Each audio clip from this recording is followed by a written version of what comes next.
Hello, and welcome back to Game Brigade. I am Brian Greer, and today we're taking a look at the Little Flower Shop by Dr. Finn's Games. This will be a Kickstarter game, part of a little collection.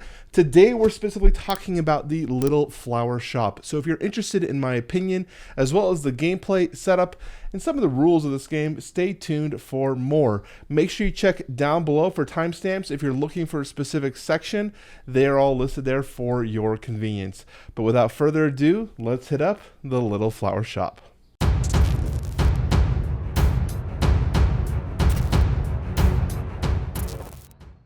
Awesome. Well, welcome back to the show, everyone. If you are new to my show, we do reviews, previews, playthroughs, and have conversations about our favorite board games. So if that does sound interesting to you, please consider hitting the subscribe button and joining the Game Brigade community. Today, we're doing my first impressions look of the Little Flower Shop. These are going to be what I would say I want to change almost the preview name, because instead of doing a preview where we don't give you our opinion, I do want to give you my first impressions play opinion about this game, at least in the prototype form. It is also worth noting that these are prototypes, so things are always subject to change. Rules can also change and be adapted for that. But without further ado, let's get right into the gameplay and how this game works. So in the Little Flower Shop, players are going to be competing against one another, where they're going to be arranging their flowers in the window, in the display, to basically have the best flower shops. Now, these points that you're going to be recording for these are being based on the flower types, the difficulty of the arrangement, as well as any knickknacks that you can apply to them. Now, there also are additional rules that we can cover here about sets and different types of scoring situations based on the rows and columns in there, but those are all going to be added on later. In the gameplay, players are going to be rolling their dice. You have these dice located here. You have 4 flower dice, an initiative dice, and a vase dice. So at the start of the turn, all players will roll, and you will then have the option to locking some dice. Now, all players can lock 1 to 2 dice for free, and locking basically just says that you're going to be taking these flowers or whatever you decide to lock and saving them for the final round. So what we're going to do is I would lock, say, my this little purple flower here, and based on what we have available in the shop, maybe this vase. Now, I have, starting in the game, we start with $5. I can spend $1 to lock an additional dice, or I can spend $1 to lock no dice if I choose to not lock any dice. The other thing we want to talk about is the yellow dice. That is the initiative dice, and that one is the one that decides what your player order will be going forward. So this is a 13. You go from highest to lowest. The dice is all over the place in terms of variable numbers. I don't really know the system that they're using, but you can choose to lock this. Now, the rules, in my opinion, aren't very clear in terms of what happens when you lock the initiative dice, say in early rounds, because you're going to keep rolling these dice continuously until all players have locked all dice. I would like to know if in the rules this means that the initiative is now locked at 13 and that is set, or what happens. So that's something in the rules I didn't see clarified. We'll contact the publisher again to make sure he's clarified that prior to the Kickstarter. So once players have all rolled dice and have locked, now you can't choose to lock 1 dice, you can choose to lock 2 dice, or you can pay to lock more or lock none, depending on your roll. Then all players will roll again of their unlocked dice, doing the same thing. You're going to review the middle board, see what is available, and you're going to lock dice. Now, once a player has locked all of their dice, if at the end of the rolling, once everyone's locked, if there's a player that has all their locked dice, they will go first, and this is where the initiative dice is important. You will then review the available tiles. You're also going to take some income. If you are the first person to finish, so you basically finish your job for the day, you're going to take the lowest denomination available for the money here in the middle. So that would be the $1 for me. Then I get to be the first person to choose a tile. So I could be like, well, I have some of these available. I'm going to go ahead and take this 3.1 and add that to my board. Now you place them face with the icon side face up. Once you have completed them, you will turn them face where it's the actual flowers face up. So once you have done that, you can then spend your dice. I would need to spend this, and this means I can spend anything. I can spend those to finish my arrangement. I can then use these extra dice to purchase money or get in a wild if I want a wild for additional turns. Those are some additional options. And then players are going to compete doing this over and over and over again until we get to round 6, which will mean all of our tiles have been completed. Now, I did want to say, if you are the second player who finishes, you take the $2 and you have the remaining choices. If you are the last player, you take the last remaining amount. I have set this game up as if it's a 3-player game, so that's why the nominations are 1, 2, and 3. In a 4-player game, you add a $4, and you'll also add another tile to the center row. It's always going to be +1 to the player count. The idea of finishing early I like, because it's going to be a way for players to push your luck. Do you finish early, taking lower amounts of money early, but getting the choices of the exact type of arrangements you want? Or do you try to push as long as you can by locking less and less dice, risking not being able to get the tile you want, but getting more money? There is a really cool little push and play aspect to that game.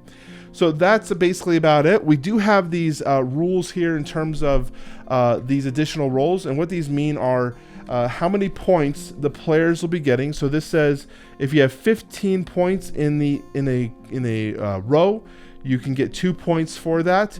And if you have no bears, so no teddy bears in a column, you get a point for that. So when you're reviewing your shop, the row is, there's 2 rows. So you have this row, and you have 3 columns. So when you're scoring for this, it's asking, do you have 15 points in that row or 15 points in that row? You get 2 bonus points. And if you have no teddy bears in these columns, there is an additional way to get points. If you would like to spend 5 of your dollars, you can add a ribbon to an arrangement when you finish it. Only when you finish the arrangement. So that means, like, when I had this one and I spent my tiles and I flipped it over, I could spend an additional $5 to add an arrangement, which adds a ribbon rather, which adds a single point to its point totals, and the total point value of that flower arrangement is located here at the top. So that is Little Flower Shop's gameplay overview. Let's go ahead and dive into what I liked and didn't like. So I've already kind of talked about one of the aspects of this game I liked, with the push your luck aspect of the game, where you are going to be deciding, is it worth it earlier to push to get more the arrangements that you feel like you're going to need versus getting less money, or is it more valuable to you to get money so that you have more options in terms of buying ribbons or whatnot that you're going to need to complete the tasks. I do think there's an interesting little play there. It's a lot of fun. I've already touched on that, but I wanted to make sure I mentioned again that is something I did enjoy. Another aspect of the game I liked is the dice and the fact that they are variable. Now, this is a dice game, and so whenever you're playing a dice game, the rolling is always going to be a variable aspect to it. What I like about that, it is going to be pretty much even, right, for all players. And so we're all dealing with the same type of random mechanics, and the decisions that you make in terms of how you want to lock to versus how many you don't want to lock is an interesting dilemma. We've had players who were going for, say, one of these 7-point flowers, this one that requires a lot of the same type of flower in a specific vase. And so in this situation, they would lock, say, these 2 flowers, and they would keep trying to roll the dice. Actually, we got kind of lucky here. But see how they were going to lock 1 here. So now they're going to try to push their luck, and they're going to try to lock 1 more here. And they're going to keep going until they get the actual dice they need. And so here in a situation, they've now pushed their luck, and they cannot, unfortunately, complete this one.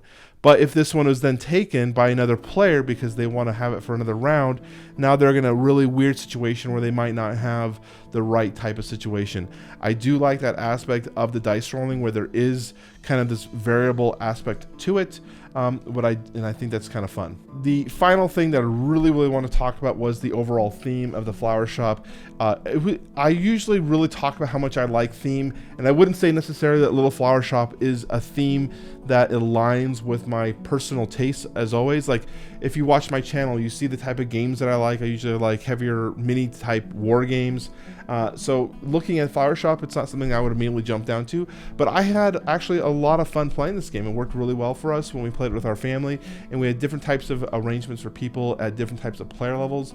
Everyone seemed to enjoy it, and the way you actually feel like you're arranging your flowers in your flower shop, it does really push through with the theming. So congratulations on that one, Steve, on really pushing forward on the theme. Now, this is a re-implementation of a game that Dr. Finn has already released previously, the Flower Shop as well, but they originally had that one as a set collection game, but had strong theming as well, as where you're placing your vases, arranging flowers, and purchasing hanging baskets.